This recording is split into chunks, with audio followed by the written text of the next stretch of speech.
Welcome mga coders! Electronics 101 ulit tayo, and then pag-usapan natin ang capacitor. As a capacitor is an electrical properties of a capacitor is ability to store electrical charge onto its plate.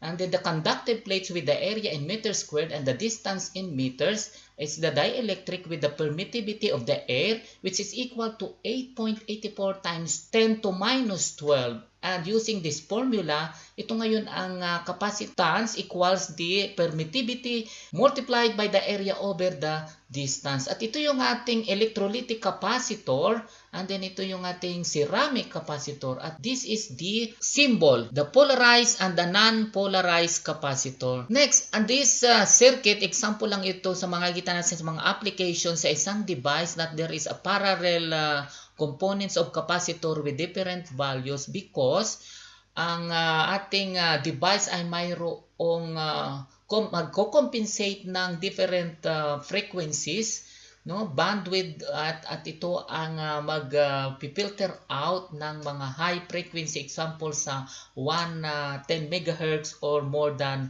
10 MHz ng. And then itong typical natin na ceramic capacitor with the marking indicating the 1, 0, and 4, meaning add natin ang 4 na 0. So 1 0 plus 4 zeros equals 100,000 picofarad. Ito yung value niya, 100,000. Convert natin, it becomes 100 nanofarad. So ngayon, at ito yung K is a tolerance of plus and minus, and the dielectric type is a ceramic capacitor, which is this is a temperature limits from low to high limit. X is minus 55 and 7 is positive 125 degrees centigrade. R is the tolerance and 50 is the working voltage. The standard unit of the capacitor is the microfarad, nanofarad, and picofarad divisible by 12, 9, and 6 respectively. Now, let's talk about the capacitor equation table. So this equation table came from the literature or from the electronics books. So, hindi ko na i-derive ito. And then, let's talk about the impedance and the time constant and the charging voltage, no? So, ito, smooth and academic na because the capacitor equals the charge over the voltage and also the current using the Kirchhoff's law. The voltage, so the summation of all the voltage in a closed circuit equate natin sa 0. Now, the reactance is equals to 1 over 2 pi over the frequency times the capacitance, and the time tau in seconds equals the resistance times the capacitance. So, show ko lang sa inyo yung ating impedance value with the different frequency with constant capacitance. Itong 1 farad is high value of capacitance, at kung mataas ang ating capacitor, ang ating resistance ay nasa 3 milliohms. Mas mababa ito, nasa 16 milliohms. Capacitance naman ay palitan natin na mas mababa, which is 10 microfarad to the same frequency. So, naging 265 ohms na ang ating reactance or impedance, at ito na yung ating isa is 1.5, mas mababa kung mas mataas ang frequency. Next is the RC charging circuit curve for the capacitor charging voltage and the capacitor charging current.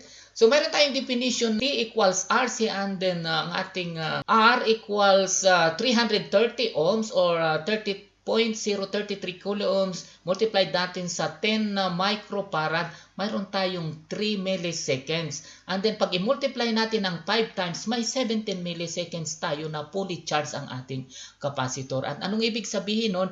In 1 time RC, ang ating capacitor dito ay mayroong 63% ng voltage input. Analyze natin itong capacitor current, charging current, at the start na turn on natin ang switch, lalabas na ang ating current ay mataas, at ito ay pupunta sa 0 hanggang maging fully charged ang capacitor.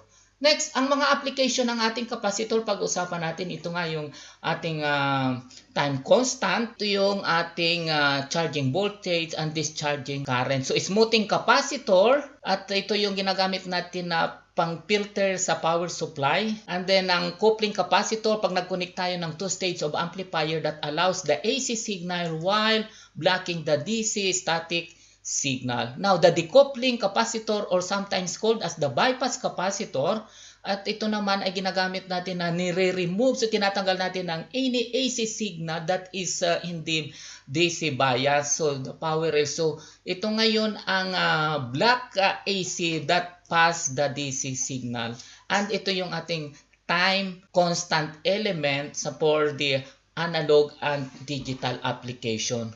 So ito na yung ating mga examples. Power supply with the load at mayroon tayong LED. Makikita natin yan later on.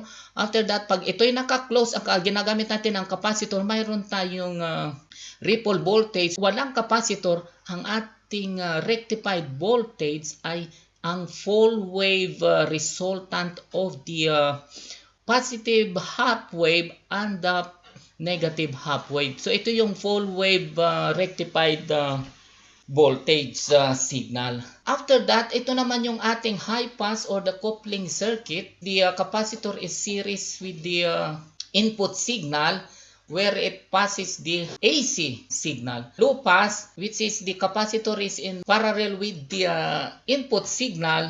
Ngayon, ang mangyayari dito ay binablock naman niya ang AC signal. So, let's move on to simulation. Times constant, 17 milliseconds, fully charged. Turn on natin ito.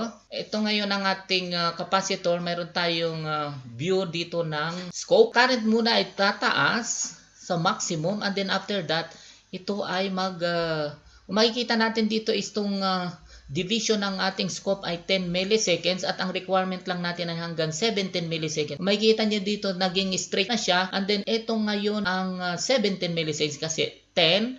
So lumalabas na ito yung mga 2, ito lumalabas na ito yung 5 or 4. So roughly 17 milliseconds ay fully charged nga ang ating capacitor. So, next, okay, let's talk about the smoothing capacitor of the power supply. So, hindi pa nakakunik ang ating capacitor view scope sa ating input, scope sa capacitor, scope dito sa ating load, not connected, and then start, open.